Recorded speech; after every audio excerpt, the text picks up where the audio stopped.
dirahmati Allah. Mari kita bersyukur kepada Allah dan terus bersyukur kepada Allah atas satu nikmat yang sangat besar Allah berikan kepada kita. Kalaulah enggak ada nikmat ini, enggak ada gunanya kita hidup di dunia ini.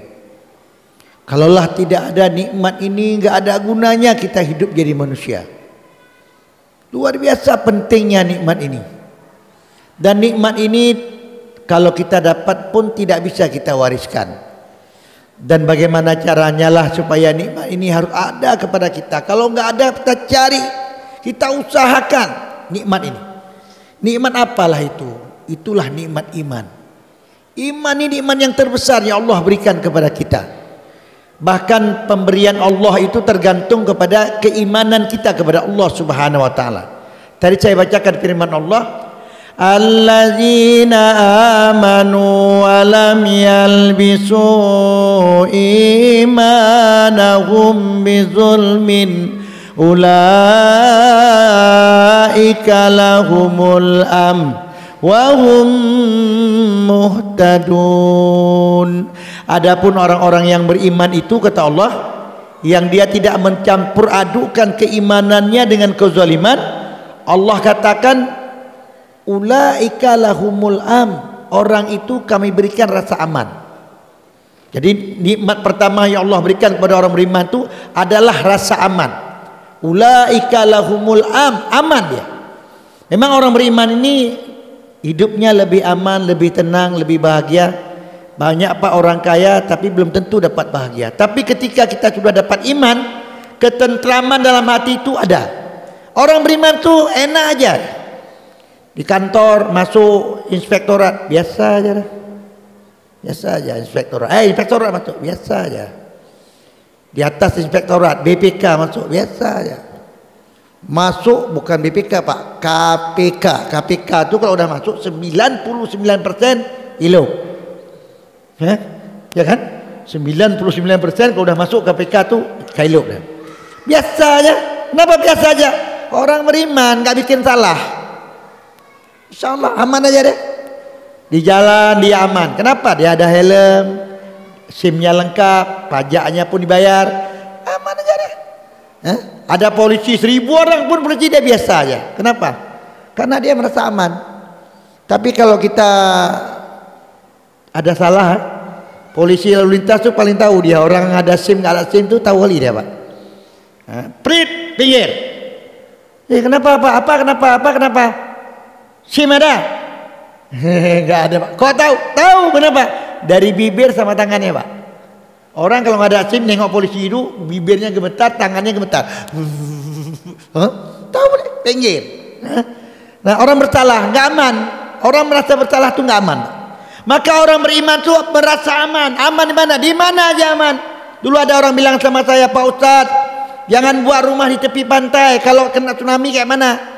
Oh ya enggak, di tepi pantai kalau tsunami kayak mana? Buat rumah yang tinggi Ustadz. Di mana? Di gunung sana. Di Aceh Tenggara sana boleh juga.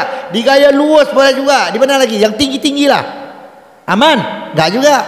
Memang di Takengon banyak aman ya? Enggak aman juga Pak. Banjir bandang. Oh jangan tinggi kali, jangan tinggi kali, jangan rendah kali, sedang-sedang. Di Kampung Keramat nih kan sedang. Longbata kan sedang, Jakarta sedang. Aman? Enggak juga. Apa tuh? COVID-19. Homblong.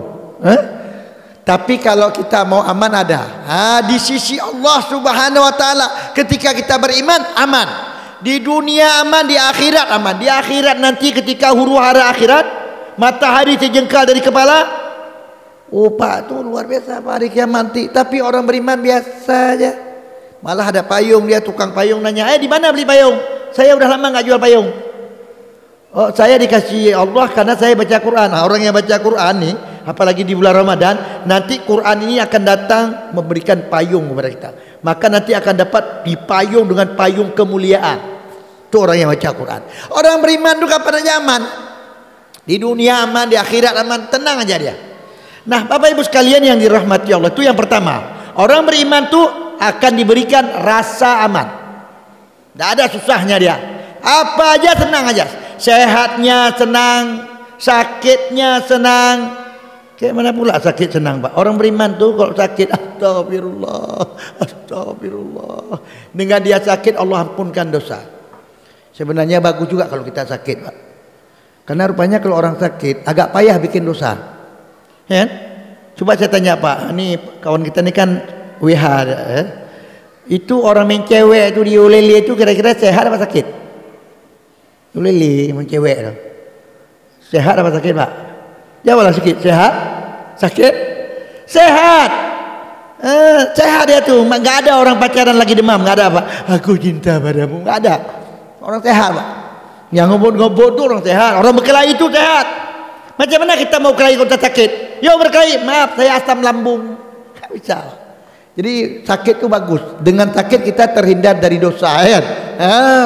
Iyalah kalau sakit. Kalau mati, mati alhamdulillah. Tuh tengok orang-orang Palestina tu Pak. Orang Palestina tu dicarinya mati, bukan lari dari mati, dicarinya mati. Luar biasa Pak orang Palestina. Waktu meninggal dunia wajahnya cantik tersenyum. Subhanallah. Ada orang kita meninggal di meninggalnya Pak dalam keadaan berbuat maksiat muka ini. Ya, mati pun nikmat. Nah, baik. Yang kedua, orang beriman tu dapat namanya muhtadun. Apa itu muhtadun? Orang beriman itu adalah orang yang mendapatkan petunjuk dari Allah Subhanahu wa taala atas berbagai masalah-masalahnya. Allah jadikan jalan keluarnya. Sebentar Bapak saya mau tanya Bapak yang di depan saya ini, ibu-ibu di belakang, kira-kira Bapak ada masalah? Dia enggak jawab. Ada masalah enggak Pak? Enggak ada. Enggak ada masalah. Ada. Memang nampak wajahnya wajah bermasalah. Pak, Ibu, kalau Bapak saya tanya ada masalah, jawab ada. Alhamdulillah, bagus, normal. Tapi kalau saya tanya ada masalah Pak, nggak ada masalah, itu bahaya Pak. Itu kalau di Banda Aceh tempatnya di belakang rumah sakit Zainul Abidin, Jalan Kakap. Itu orang-orang yang nggak ada masalah. Ketawa sendiri ya, ngomong sendiri ya, itu orang nggak ada masalah. Jadi kalau kita ada masalah bagus. Yang paling penting adalah ada jalan keluar dari masalah kita. Sebenarnya masalah itu bagus Pak, masalah itu. Ini contoh kita puasa. Puasa itu kan masalah Pak. Perut kita lapar, haus. Tapi ketika berbuka puasa macam mana enaknya. Subhanallah, enak kali buka puasa. Makanya kata Rasulullah, dua nikmat bagi orang yang berpuasa. Yang pertama, nikmat ketika berbuka puasa. Yang kedua, nikmat ketika berjumpa dengan Allah Ta'ala. Enak kali makan waktu kita lapar. Maka kalau udah nggak selera mau makan ayam, udah nggak selera lagi makan ini, nggak selera lagi, puasa aja, insya Allah air putih enak. Rupanya masalah itu ujungnya enak, ya kan? Nah, kenapa enak kita tidur Pak? Kenapa kita enak tidur? Karena capek kali, ngantuk kali, capek kali kerja dari pagi sampai sore, ngantuk kali. Habis sembahyang tarawih tidur. Enak kali tidur. Kenapa Pak? Ngantuk kali sama capek kali. Rupanya masalah tuh enak. Kalau udah ada jalan keluarnya enak dia. Lapar makan enak, ngantuk tidur enak. Apa lagi Pak? Tuh ibu-ibu istri kita di belakang mengandung anak 9 bulan, luar biasa. Wahnan ala wahnin, lemah melemahkan. Tapi waktu lahir anak tuh, itu sebelum lahir tuh istri orang-orang perempuan dia bilang ini kasih figurnya, hai boleh, sakit dah, haile lon haile. Tapi waktu lahir anak, koek, hilang semua capek, hilang semua sakit, hilang semua lelah. Dia bilang sama suaminya, bang tambah lagi bang. Alhamdulillah. Enak Pak, subhanallah. Dah. Ini kan ceramahnya singkat, tidak boleh lama-lama. Bapak Ibu sekalian, iman seperti apa yang mendatangkan keamanan, dan iman seperti apa juga yang mendatangkan hidayah dari Allah, pertolongan. Bukan semua iman. Rupanya imannya ada tingkatannya. Ini mohon maaf nih Pak, kita udah puasa berapa tahun? Coba perhatikan Pak, iman kita nih ada naik kelas nggak? Jangan-jangan iman kita dari dulu SD sampai sekarang masih SD, nggak ada naik-naik. Umur udah 70 tahun tapi imannya masih SD. Kayak mana tingkatan iman? Satu aja. Memang ada 4 tingkatan iman, ada 4. Tapi kita sampaikan satu aja. Mohon izin, barang 2 menit lagi. Di sini boleh ceramah lama-lama, Pak? Boleh? Enggak di tempat lain enggak boleh? Enggak boleh tempat lain. Allah, ceramah lebih-lebih, awas. Potong honor. Enggak lah. Nah, iman yang paling rendah, iman yang paling rendah namanya iman taklid. Iman taklid ini adalah iman yang ikut-ikutan, iman yang tidak didasarkan kepada ilmu pengetahuan. Iman nengok orang beriman, beriman, nengok orang semayang, semayang, nengok orang puasa, puasa. Pokoknya kayak mana orang. Ini iman ini. Dan orang yang model iman seperti ini kita ragu, Pak. Apa ada imannya apa enggak? Kita bilang dia ada iman, kayaknya enggak ada. Kita bilang dia enggak ada iman, kayaknya ada. Kayak benar ya? Orang Jakarta datang ke Aceh, bingung dia.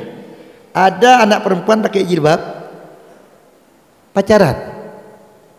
Orang Jakarta heran, kok orang ini, anak gadis ini pakai jilbab kok pacaran. Pertanyaan yang kedua, pacaran kok pakai jilbab, kayak gitu kan? Aneh kan? Dia ini pacaran kok pakai jilbab, kok pakai jilbab kok pacaran. Bingung dia. Seharusnya kalau udah pakai jilbab enggak pacaran, kalau pacaran jangan pakai jilbab. Kayak gitu menurut pikiran orang Jakarta. Terakhir dia simpulkan sendiri, inilah pacaran yang sesuai dengan syariat Islam. Mak, betul Pak. Nggak jelas, nggak jelas. Orang begini nggak jelas, Pak. Iman taklid ini iman yang tidak bisa melepaskan dirinya dari maksiat. Sholat, puasa, ngaji, ceramah juga, korupsi pun mantap. Sembahyang, zikir, menggosip pun jago. Ini iman kayak mana? Iman campur-campur, iman gado-gado. Nggak jelas nih iman macam gini, Pak. Datang anak buahnya, mau teken, lagi biasa. Anjir puasa. Biasa teken, Pak. Biasanya puasa anjir puasa. Jadi gimana, Pak? Kon habis tarawih kajak rumah. Yang aku dah kira ni, Pak, ini model iman taklid ya. Belum mampu, imannya tu belum mampu menahan dirinya untuk tidak berbuat maksiat. Nah, Bapak Ibu sekalian percaya Allah, iman taklid ni kalau dibelah kepalanya, dibelahlah kepala dia tu, enggak ada ilmu agamanya. Enggak ada ilmu agamanya, dia belajar ni, belajar itu, belajar, tapi belajar agama enggak ada. Jadi kalau dibelah kepalanya enggak ada ilmu agamanya. Udah umur 75 tahun ngaji belum bisa alama. Kok alama, Pak? Seharusnya banyak alif lam mim. Baca alama.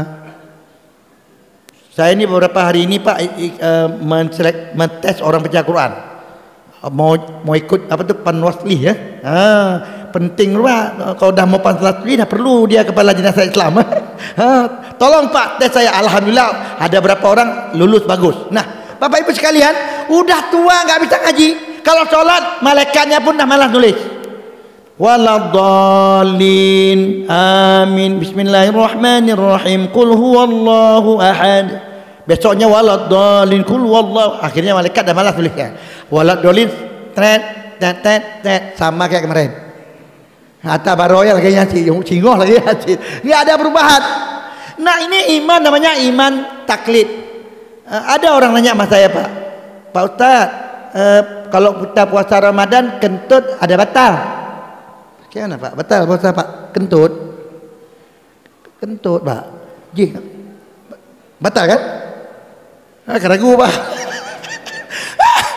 Kentut puasa Ramadan batal nggak? Ini namanya tingkatan iman taklid, Pak. Nggak ada ilmunya dia. Agama ini memang buta sama sekali dia. Nah, orang model seperti ini nggak dapatlah ulaika lahumul am wa hum muhtadun. Dan ini puasa Ramadan ini sebenarnya mengajak kita untuk naikkan tingkat iman kita dari iman taklid, insyaallah naik ke iman yang lebih tinggi, iman ilmu, iman ayan, iman hak, iman hakikat. Kapan-kapan kalau ada waktu kita akan sampaikan tentang level-level iman ini. Tapi kita berusahalah di bulan Ramadan ini dengan mendekatkan diri kepada Allah Subhanahu Wa Taala. Mudah-mudahan iman kita pun bisa meningkat. Di mana kita tahu iman kita meningkat? Kalau amalan ibadah kita meningkat. Kalau amal ibadahnya meningkat, berarti imannya tidak meningkat. Jadi kalau misalnya sembahyang tarawihnya semakin enak, itu imannya naik. Tapi kalau semakin lama, semakin sedikit, semakin tarawihnya, ngajinya semakin malas, imannya semakin menurun. Mudah-mudahan kita jamaah Baitur Rahmah ini akan mendapatkan keimanan yang meningkat, dan nanti akhirnya kita akan diwisuda oleh Allah Ta'ala dengan predikat la'allakum tattaqun. Wabillahi taufiq wal hidayah. Assalamualaikum warahmatullahi wabarakatuh. As-salatu